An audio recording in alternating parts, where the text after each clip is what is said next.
doing. Yes, I don't know. I don't give him that much credit for strategy, but it is a bad look, and it reinforces this idea of who's in charge, the powerful or the people. Yeah. Adam's fate as an elected official should be decided by the people. It could have been Emile Beauvais freelancing, but who knows? All right, that does it for me. You're going to take it off and launch your show. You're going to get up and walk over to the giant wall. They yell at me because I talk to you into my show every night, but I love it. I don't get to see you enough. I love it. I know.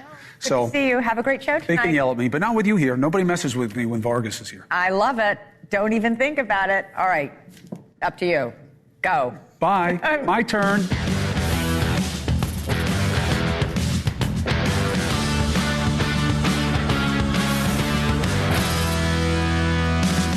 Chris Cuomo here. Welcome to NewsNation, where we decipher fact from fiction, or as I like to call it, facts from Fugazi. Finding waste in government, making it more efficient, double good. Double good. Use an outside guy? Okay. Bring an unorthodox approach in with him? Okay, depending on what he's doing and why. Transparency. Now, pretending that Mr. Musk doesn't work for the agency he clearly runs to avoid legal, even constitutional requirements, and running that in federal court like Trump did today, now you're getting swampy. Then you start playing with facts about key programs and cutting the poor instead of big companies. Now you get why there are people in the streets all over this country. To borrow a line from Judge Judy, and who doesn't, don't pee on key programs and tell us it's raining waste, fraud, and abuse. And that is exactly what Trump did, echoing Elon's erroneous data about Social Security. Why, when there is so much legit stuff to fix, why does Elon continue to make things up? Millions of elderly Americans are not fraudulently collecting Social Security. 150-year-olds listed on Social Security rolls, it's not a real thing. And yet, people that live to 100 to 109, 4,734,000. Wow, that's a lot. People from 150 years old to 159 years old, 1,345,000. I asked Elon, who are these Doge people? He said they're super brilliant computer people and they love the country. It's simple. Simple, except they're wrong again and again and again. And an actual data expert at the Brookings Institute found that only 89,000 Americans who are 99 years or older receive Social Security. Last time I checked, that's nowhere near close to millions. The Social Security stunt is obvious. My concern is manipulation of arguably the most important federal program in the country, Medicaid. And what's happening there is subtle, but potentially far more consequential. Why?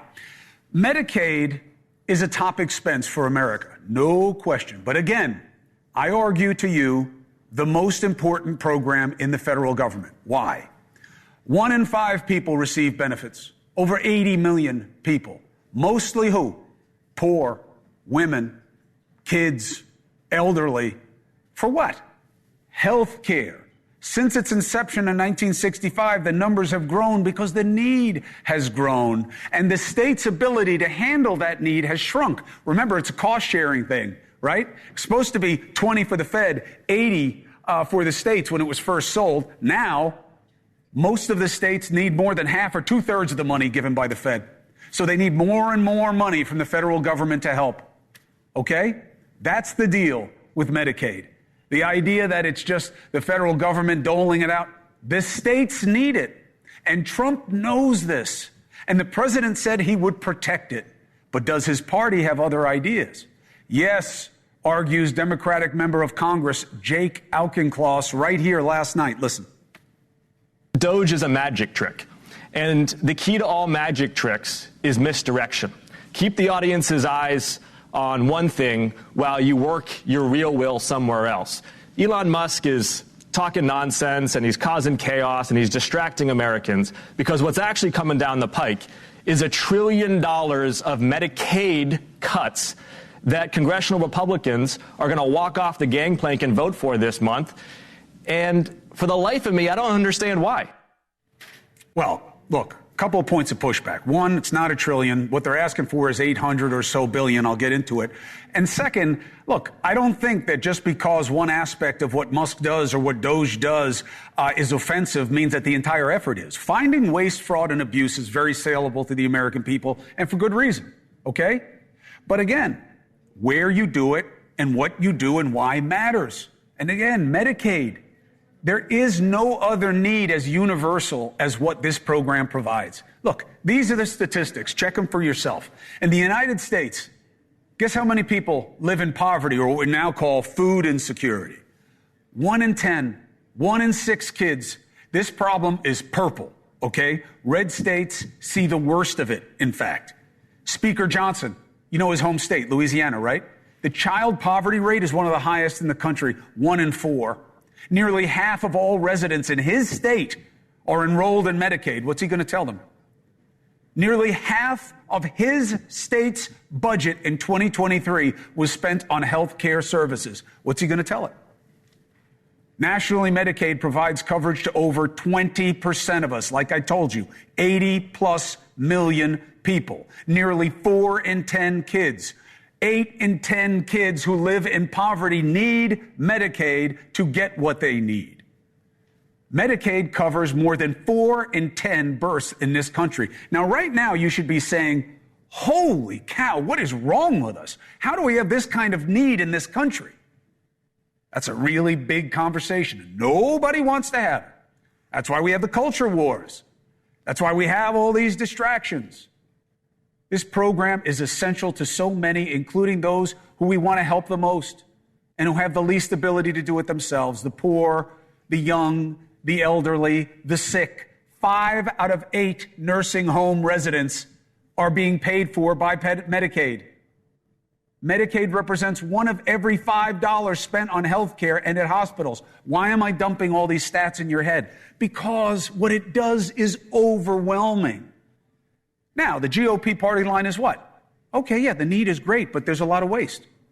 There is waste. Of course there's waste. But what do the studies show us? 5% of Medicaid payments are improper payments. Great, fix it, find it, great. But just know that that number is not unique to Medicaid. It's very similar to the private sector and findings in other government agencies. Here's my gripe. When you say waste, I hear you. I feel you.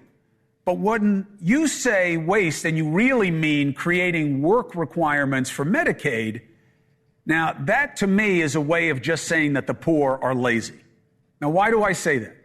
2 points. First, the data shows that it is not that poor people on Medicaid are simply lazy. Nearly 2 in 3 Medicaid recipients work part or full time. What about the other third, though? They're the moochers, right? No, remember who we're talking about. Many of the people are on Medicaid because they're compromised. A third aren't working because they're caretaking, or they have a disability, or they're attending school because they're kids. And only 8% aren't working due to inability to find work or retirement. 8%. So that's your waste? No. Work requirements sound reasonable. Everybody should work, right? Until you look at what happens when you put requirements in. Arkansas, nice red state, okay? They added work requirements in 2018 to Medicaid. The Congressional Budget Office found what?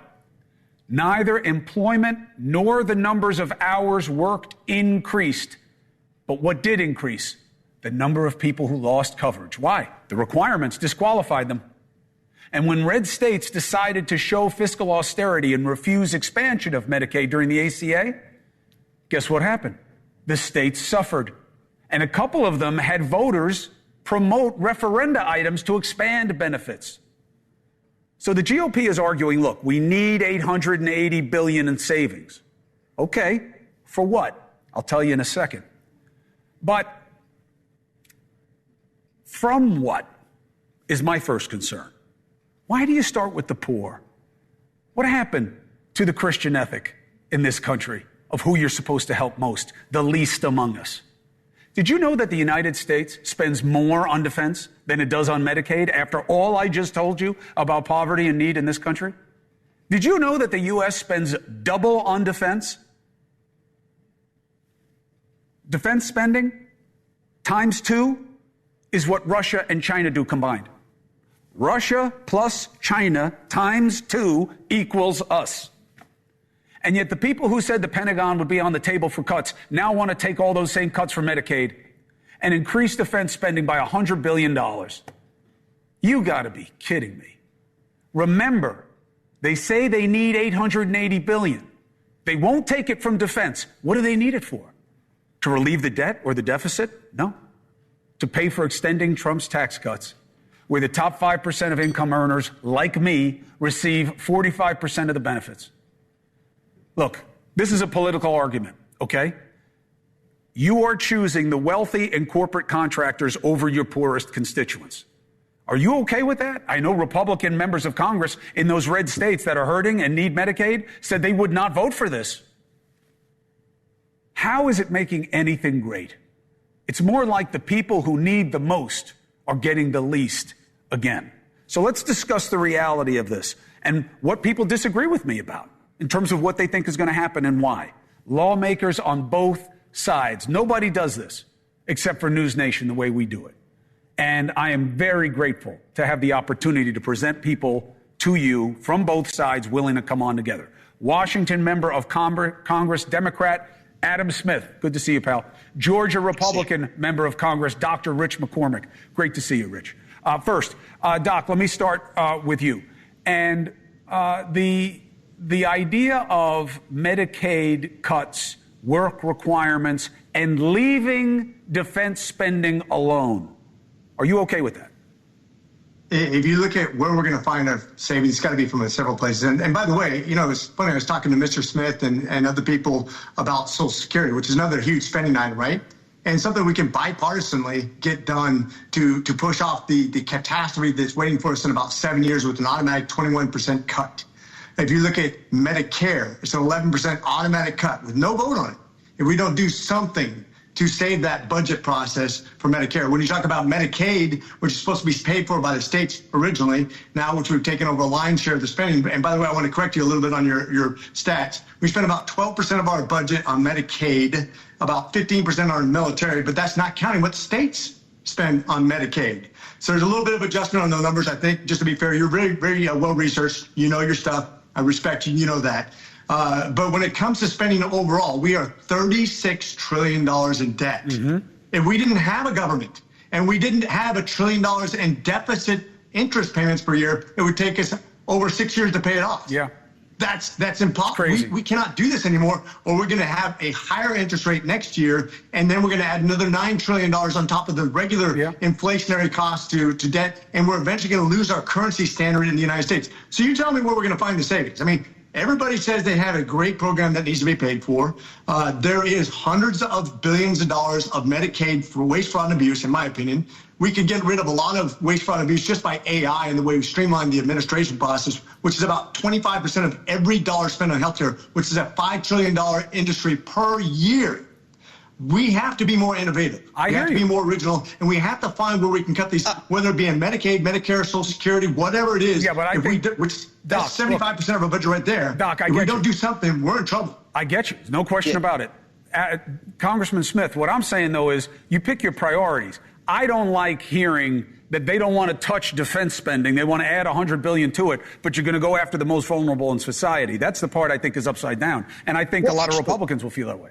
The worst part about it is the budget reconciliation package, and Richard just gave a very impassioned speech for fiscal responsibility, and I don't disagree that is important, but the budget reconciliation package that he's going to vote for is going to add trillions of dollars to the deficit, and it's going to add them so that they can do right now $4.5 trillion in tax cuts. So, Richard, I hear you. Then you obviously have to vote no on the budget reconciliation package, which is going to add to the deficit. And the simple solution up front is don't do $4.5 trillion worth of tax cuts, okay? And yes, we need to have a very difficult conversation about health care. And then one other point I want to get in there on all these firings of federal employees, they're not really impacting the debt or the deficit either. And we're going in and we're firing people regardless of how qualified they are. We're firing the people on a probationary who are on probation, which basically means they've been there for less than 2 years. Right. When Musk took over Twitter, he actually looked at all of his thousands of engineers and he said, who's good, who's not? And he tested their coding skills to see who was good. So what are we really doing here if we're simply firing massive amounts of employees, irrespective of whether or not they're good at their job? We're just gutting the capability of the federal government and not saving any money. But the big point is $4.5 trillion in tax cuts. I mean, I take Chris's point on the defense budget as well, but that's the part of this that puts the lie to any argument that this has anything to do with fiscal responsibility. Well, Doc, it does for you, so what's your answer? Yeah, well, first of all, when we talk about the tax cuts, it's something that Biden had his entire presidency. It's not new cuts. It's sustaining the cuts that he benefited in our economy that's been doing pretty well because we have freed the businesses to be competitive in the world market. At 21%, it's my turn. Go ahead. And since we've been at 21%, for all Biden's administration, and it's benefited us in a world economy where we have to compete with Russia and China, and we increase that. It would be a tax increase if we don't solidify what we've already had during the entire Biden administration. Sure. If we get rid of that, we all of a sudden lose our competitive. We have fewer jobs, fewer taxable people, fewer profits. We collapse. We found that when you increase taxes on businesses, it doesn't always give you more revenue for the government to work with. That's historic. Listen, you can't actually deny that. All right, I'm going to give the last word to Congressman Smith because I gave you the first one, Doc. But let's just be very clear, just where I'm coming from on it. I'm fine with you guys finding ways to cut and let the people reward or punish you for it in the elections. I'm just saying that you should be cutting and looking for places to cut regardless where you can. Whatever the tax policy is, to me, is an other on that. If you're going to cut taxes, you're going to create more pressure to cut spending. That's what Trump didn't do the last time. That's how he got sideways with the conservatives, namely Mr. Paul Ryan, who was Speaker of the House at the time, because he wouldn't cut spending. He said the tax cuts would pay for themselves. They didn't. Congressman Smith, last word to you. Make it quick, please. Just two quick things. I mean, again, the package in front of us is going to cut taxes by it's going to put policy in place that is going to result in $4.5 trillion less revenue, if we wish to be technically accurate about it. So if we pass this budget reconciliation package, we are going to significantly increase the deficit. So my big request is stop selling this line of baloney that this is about fiscal responsibility, because clearly it is not. Second, let's look at the history. Cutting taxes does not increase revenue. It doesn't. Okay? I wish it did. All right? It would make my job the simplest job in the world, but it doesn't. A lot of things go into a competitive economy. You know, cutting taxes isn't necessarily the be all and end all. And again, this reconciliation package is going to increase the deficit. As your namesake taught me in college and then afterwards working in finance, tax cuts are just the beginning. It's when do you cut taxes, on whom do you cut taxes, and for what reason. And people know that. And those are political decisions to be made. And I appreciate the conversation here. Seriously. Congressman Adam Smith, I appreciate you coming on with the other side. Rich McCormick, I love that you do this. Thank you for the gift to my audience, for them to see you guys treating each other civilly and judge your disagreement. Thank you, fellas. I appreciate you. Bottom of my heart, I mean it. 4 minutes always and 35 a pleasure, seconds. even if somebody's wrong. Pleasure's mine. And I'm always the one who's wrong, so don't worry, Rich. You can always put it on me. 4 minutes and 35 seconds. I'm telling you, I think it's one of the best things we do for you here at NewsNation. Nobody else does that because they just want to point fingers at each other and say each other sucks. This is a gift to you. I hope there's value there as you see it. So, the deputy mayor's leave, Eric Adams. I got to tell you, I don't like it. He gave him an opportunity, and now they're making him look terrible, okay? Trump ordered the charges to be dropped against him. Why didn't he pardon him? Today, the governor of New York is holding all these meetings as to whether or not she's going to take the mayor out. Does she have the right? Yeah. Is it right? Doesn't feel right. Aren't you supposed to be in control of politicians' fates? I have a former governor of New York, David Paterson. I have never seen a man who is visually impaired go past me faster on a basketball court than this man did. I still haven't figured it out. Governor Paterson, next.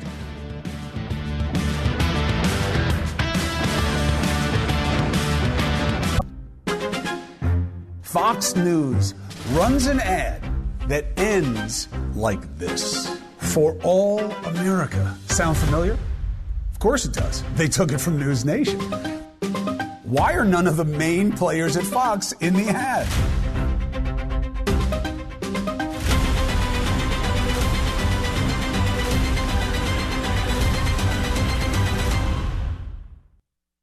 not going to step down, I'm going to step up. I am going nowhere. Nowhere. I'm the second black mayor in the history of this city. Mayor Adams, over the weekend, reiterating he will not step down even after 4 of his deputy mayors resigned in protest. That's about half of them. After Trump instructed the federal charges against the mayor to be dropped. Now there's the new twist, okay? The mayor is the mayor of New York City. The governor of the state has power over him by the state constitution and a law that puts into operation her ability to get rid of anybody she wants, okay, including the mayor of New York City. There's process, but Governor Kathy Hochul can do this. She has a right. Is it right? That's what I want to talk about. She had meetings today with big shots about what should happen with Adams. Now, there's a reason that no governor has ever used this power before. And in fact, we've never even really gotten this close. Maybe FDR did back in the 30s, but the guy resigned, okay? I wanted to bring in former governor of New York, David Paterson, who I've been listening to my whole life, always has a better perspective, and it's great to see you. Just please first put up the picture of him playing basketball with my pop so that people will think I'm not teasing him. That's the governor when he was in the legislature, doing what he does best, cutting to the basket, not playing defense, right? So when I say he ran past me many times on the court, now you know I'm not kidding around. And I'm not kidding around about this, Gov. It feels wrong. You educated me to something right before we started I want to give you credit for. I say he should have pardoned him. And you said I'm missing the politics, the move, which was? That this entire problem, this entire discussion with all of these people involved is directly the fault of the Justice Department, who dismissed the charges against Mayor Adams, could have just left well enough alone, but then they decided to put without prejudice, which really means we can bring this back whenever we want to. Mayor Adams, his lawyer said that doesn't mean anything. I don't know what he was reading. If it didn't mean anything, why did they write it? Right. They wrote it because if they felt that Eric Adams was starting to become too independent of them, starting to go on his own, and as he has done at other points in his career, that they would be embarrassed and he would mess up their plan to really drag every migrant out of New York that they possibly can. So the straight move was for Trump to pardon him. You say can't pardon him because then he's got no hooks in him, whereas this deal says we'll reconsider after the election. So it basically makes Adams have to play ball for now through the duration of this cycle. Right. And if you are a defendant in a trial, people can criticize you, but you're talking about your life. You're talking about your ability to continue to work. And so it would put anybody in a position where they would be compromised. Right. So, and then we have the political question. Does Governor Hochul have the right? Yes. Is it right, in your opinion, to be holding these meetings and contemplating taking out the mayor? Well, I think that she does have the right. I don't mind that she brought some people together to talk to her about the right, because, you know, one person, one governor can't always make all the decisions themselves. So she brings in a lot of people who have advice to give her. However, where's the picture of Eric Adams punching a policeman? Where's a picture of Eric Adams shoplifting? There's no evidence. There's no evidence. There is a perception that many of us have that he's cooperating with the federal government pursuant to the fact that they dismissed his case. But in my opinion, other than the fact that they make these allegations about him, I haven't heard of him actually doing something. I will say this one thing. It is interesting that the deputy mayors seem to be stopping short of saying something when they resign. So if I were the governor, and this is what happened actually with Franklin Delano Roosevelt when he was a governor, he had hearings about Jimmy Walker before they worked it out, and Jimmy Walker went to London, was never seen again. But my point is that I don't see why they would remove this person from office when, if so many Democrats have a problem with what he did, there's this place for them. It's called a primary, and it's in June, and you can vote him out and pick another person to be the Democratic candidate for mayor. Hearings, it's like the worst part. more process that seems about weaponizing the law to create a political end, even within its own party, which seems to be a specialty of the Democrats? You might be right, Chris. I'll take it back. No, I don't mean it that way. I mean that if you were to hold hearings, we're not in the 1930s anymore. We know what those look like. It's like these guys are prosecuting each other every 5 minutes. Yeah, that's right. But what I'm sort of just saying is there had to be some examination of evidence. Right. Rather than people coming in and saying, well, he said he was going to do this and that with the migrants and he didn't do it. Or he criticized Biden too much about the immigrants. Biden had the right. Well, that's not a crime. But if that's the beef that he's working with the federal government, isn't this sanctuary city thing going to lose anyway in court? A state can't get in the way of federal operation of law. This is the problem that states like Alabama and Mississippi had in 1965. They thought they could just ignore the 1964 Civil Rights Act, but the federal government and the federal courts upheld it, and New York would be placed in that same situation. Governor Patterson does sanctuary cities or no? If the federal government said this is in contravention of our immigration efforts?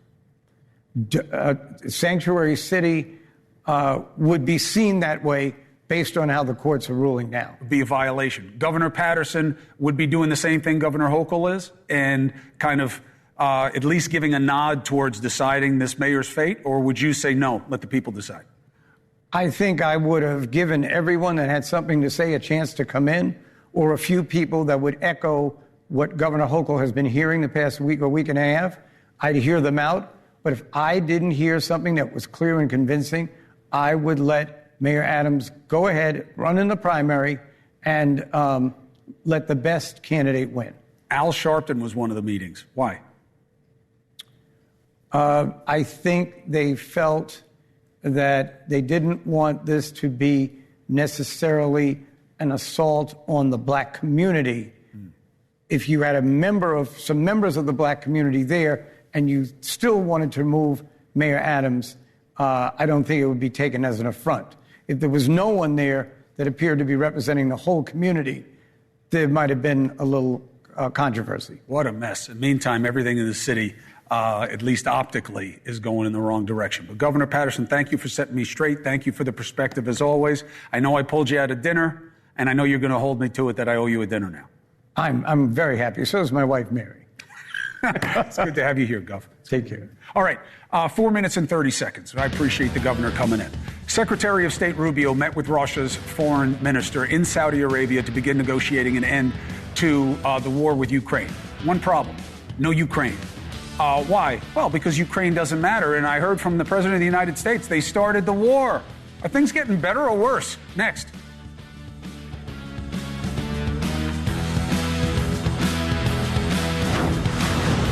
All right, so the Secretary of State, Marco Rubio, met with Russia's foreign minister, Sergei Lavrov, and they met in Saudi Arabia to discuss ending the war in Ukraine.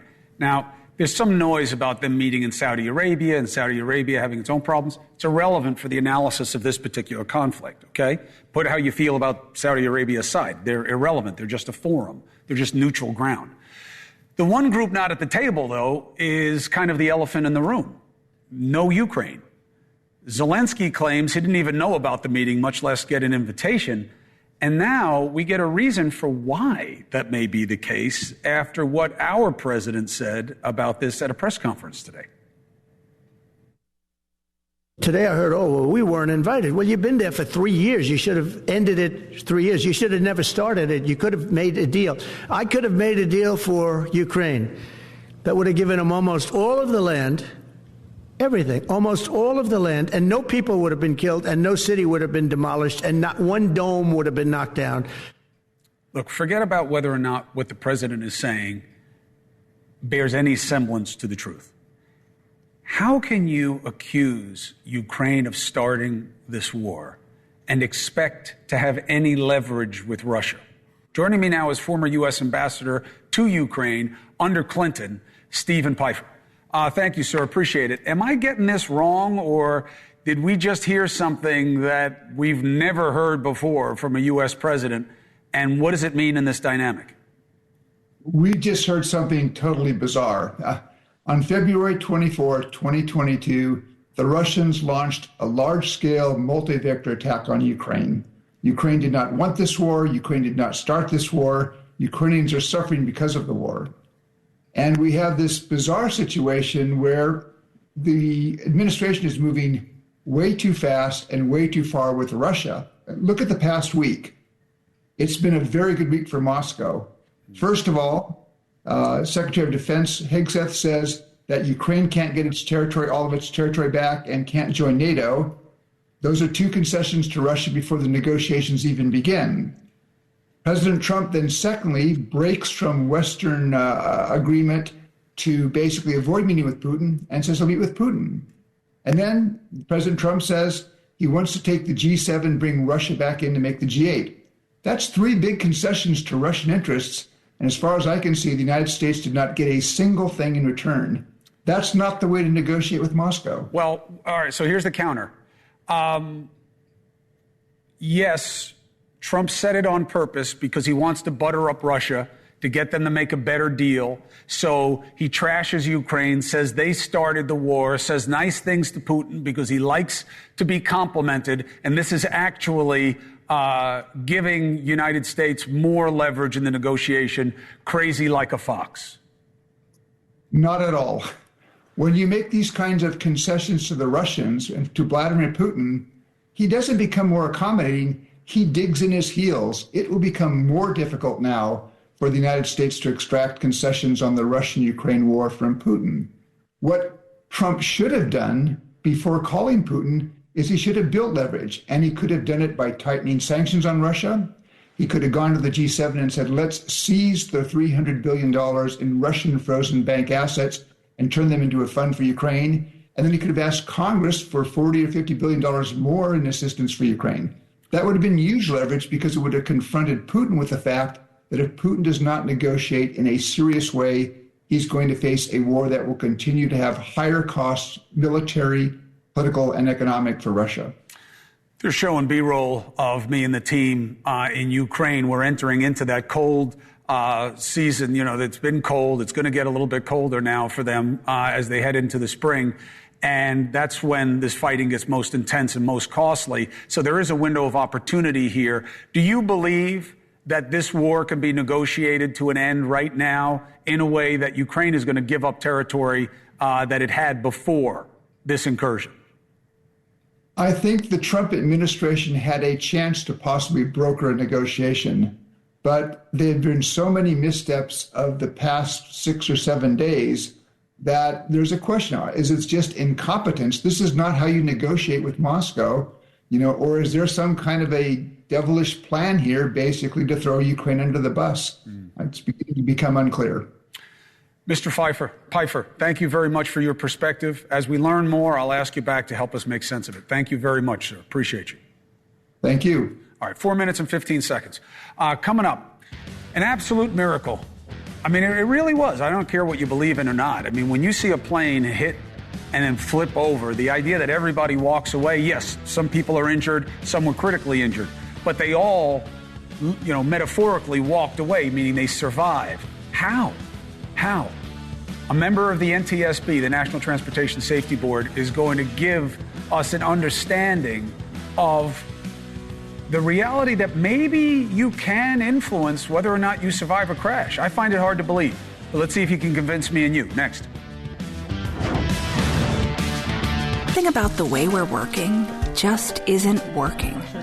When you're caught up in complex pay requirements, or distracted by scheduling staff in multiple time zones, or thinking about the complexity of working in Monterey while based in Montreal, you're not doing the work you're meant to do. But with HR, pay, time, talent, and analytics all in one global people platform, you can do the work you're meant to do. All right, one quick thing. Executive order was just signed, hold the prompter, to make IVF more affordable for people in the country. The President Trump just signed it. That's a really important issue for a lot of people in this country, and that's an important development. Now, another important development is that we saw this plane crash on the runway, and there's more video of it now, and everybody walked away, meaning they survived. Okay, yes, some were critically injured. But is there a way to actually increase your chances of surviving a fire? My answer would be no, and that 80 people surviving this is miraculous. But I may be missing that there are some things that you can do to at least help your percentages. Former senior safety investigator for the NTSB says that is absolutely true, and his name is Greg Feith.